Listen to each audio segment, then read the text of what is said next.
Hello friends, welcome back to my channel. तो आज આપણે બનાવીશું ઇડલી સંભાર। તેના માટે મેં ચોખા લઈ લીધા છે 3 બાઉલ। એને આપણે 4 થી 5 કલાક સુધી વોશ કરીને પલાળી। 3 બાઉલ ચોખાની સામે 1 બાઉલ અડદની દાળ લેવાની છે। એને પણ આપણે સારી રીતે વોશ કરીને 4 થી 5 કલાક સુધી પલાળી દઈએ। મોટા વાસણમાં પાણી લઈને એની અંદર ચોખાને આપણે સારી રીતે 4 થી 5 પાણીએ વોશ કરી લેવાના છે, જેથી ચોખા ઇડલી આપણી એકદમ વ્હાઈટ બને।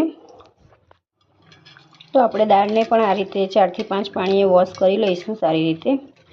દાળ ચોખાને સારી રીતે વોશ કરી લીધા છે અને હવે પાણી રેડીને આપણે એને 5 કલાક સુધી ઢાંકીને રહેવા દઈશું, જેથી ચોખા અને દાળ બંને પલળીને ફૂલી જાય।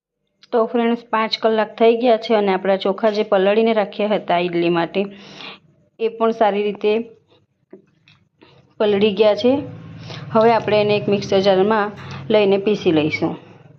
दाळ पण सारी रीते पलળી गई है, एने पण आपणे पाणी काढी अने वॉश करीने फरीथी पीसी लईशुं। तो मैं मिक्सर जार में चोखा ने लई लीधा है। हवे आनी अंदर आपणे थोडुं दહીં एड करीने सारी रीते पीसी लईशुं। तो फ्रेंड्स तमे जोई शको छो मैं चोखा ने पीसी लीधा है दही नाखीने। आ रीते आपणे बधुं ज आ रीते आपणे बधुं पीसी लेवानुं छे। जो तमारे पौवा एड करवा होय तो अर्धी वाटीथी पण ओछा आपणे अर्धा कलाक पहेला पलाળી राखवाना अने एने पण धोईने पछी पीसीने मिक्स करी देवाना। पण मने पौवा ओछा गमे छे એટલા માટે હું અત્યારે નથી એડ। હવે આપણે અડદની દાળને પણ પીસી લેશું।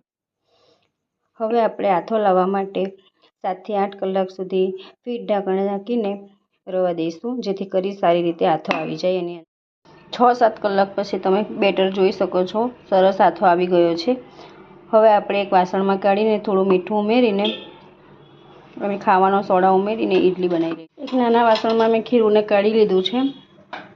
हवे आपणे तेनी अंदर थोडुं सॉल्ट उमेरीशुं अने सारी रीते मिक्स करी लईशुं। इडलीनी प्लेटने आपणे सारी रीते तेलथी ग्रीस करी लईशुं। आ रीते बंने प्लेटने आपणे ग्रीस करी लईशुं। हवे आपणे एनी अंदर थोडुं तेल उमेरीने खावानो सोडा उमेरी दईशुं। थोड़ो खावानो सोडा एड करीशुं। हवे बेटरने एक ज डायरेक्शनमां आ रीते आपणे फेरवी लईशुं, जेथी बेटर सारी रीते फूली जाय।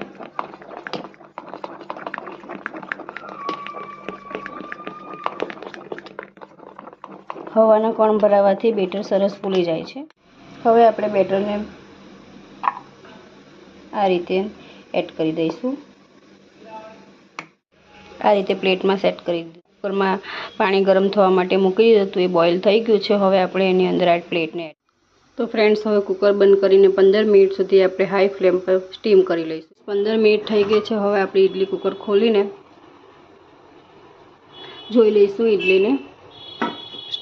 थोड़ी ठंडी थाय एटले आपणे एने बहार काढी लईशुं। तो आ रीते आपणे इडलीने काढी लईशुं। तमे जोई शको छो एकदम सॉफ्ट अने फूलेली इडली बनी छे पोची। तो हवे आपणे चटनी बनावी लईशुं नारिયેળની। एना माटे मैं एक लीलू नारिયેળ लईने आ रीते झीणुं समारी लीधुं छे। एक लीलू मरचुं लेवानुं छे, एक नानो आदुनो टुकड़ो लेवानो छे अने सर मीठुं लईशुं। हवे आपणे बधुं सारी रीते ग्राइंड करी लईशुं। थोड़ा सिंगदाणा पण उमेरीशुं अंदर। आ रीते मिक्सर जारमां बधुं उमेरी लईशुं अने थोड़ुं पाणी उमेरी आपणे ग्राइंड। तो मैं चटनी पीसीने एक वासणमां काढी लीधी छे। हवे आपणे एनो वघार करीशुं। चटनीना वघार माटे मैं અહીં तेल गरम थवा माटे मूकी दीधुं छे। 1 मोटी चमची तेल लीधुं छे। तेल गरम थई गयुं छे। हवे आपणे एनी अंदर राई उमेरी दईशुं।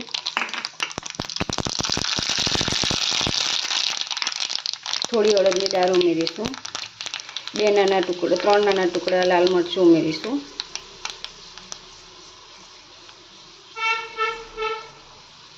અને થોડા મીઠા લીમડાના પાન ઉમેરી દઈશું।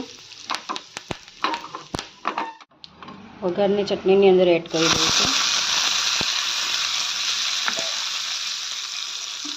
હવે સારી રીતે મિક્સ કરી લઈશું। ફ્રેન્ડ્સ ઇડલી સંભાર સાથે ખાવાથી કોપરાની ચટણી બનીને તૈયાર થઈ ગઈ છે। હવે આપણે સંભાર બનાવી લઈશું।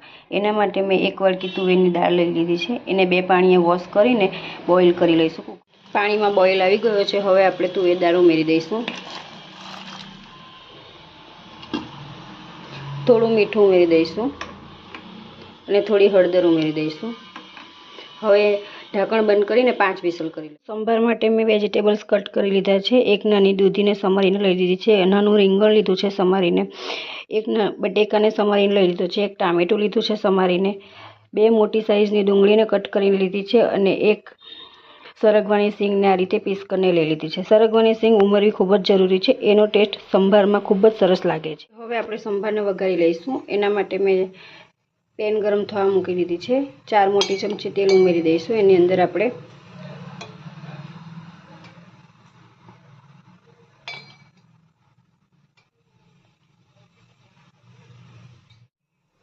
તેલ ગરમ થઈ ગયું છે. હવે આપણે એની અંદર રાઈ ઉમેરી દઈશું. હવે આપણે એની અંદર જીરું ઉમેરી દઈશું. સૂખા લાલ મરચાં ઉમેરી દઈશું.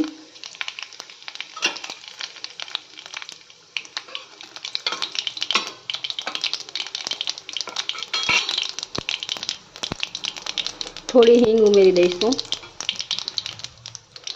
મીઠા લીમડાના પાન ઉમેરી. હવે ડુંગળી ઉમેરીશું એની અંદર.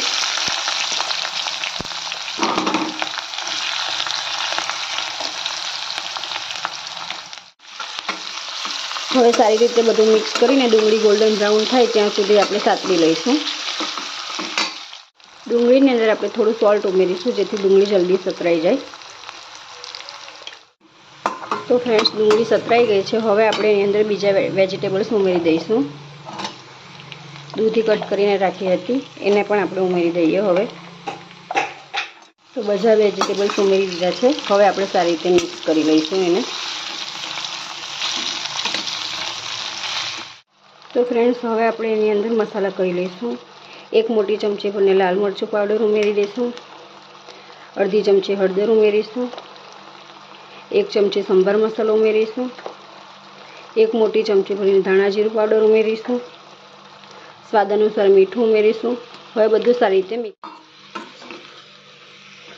રીતે બધું મિક્સ કરી લેવાનું. મસાલા બધા મિક્સ થઈ ગયા છે. હવે આપણે એની અંદર પાણી ઉમેરીશું.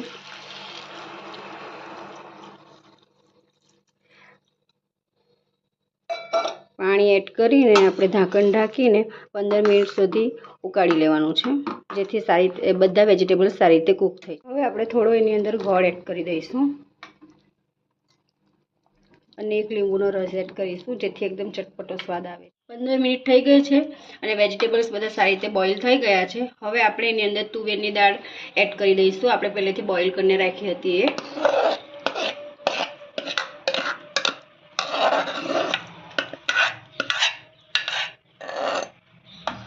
હવે આપણે એને સારી રીતે મિક્સ કરી લઈશું. થોડું પાણી એડ કરીને 5 મિનિટ સુધી ઉકળવા દઈશું. સંભાર બનીને રેડી થઈ ગયો છે. હવે આપણે એની અંદર લીલા ધાણા ઉમેરી દઈશું.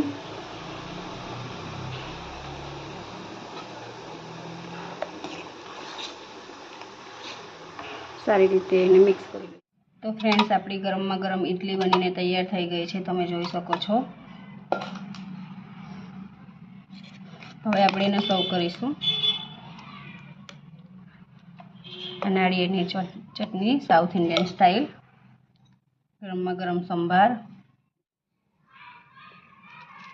તો ફ્રેન્ડ્સ, ગરમમાં ગરમ ઇડલી સંભાર આપણો તૈયાર થઈ ગયો છે.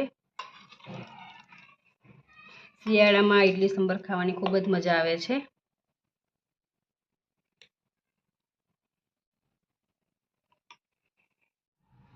તો ફ્રેન્ડ્સ, આજની અમારી ઇડલી સંભારની રેસીપી તમને ગમી હોય તો please like, share and subscribe.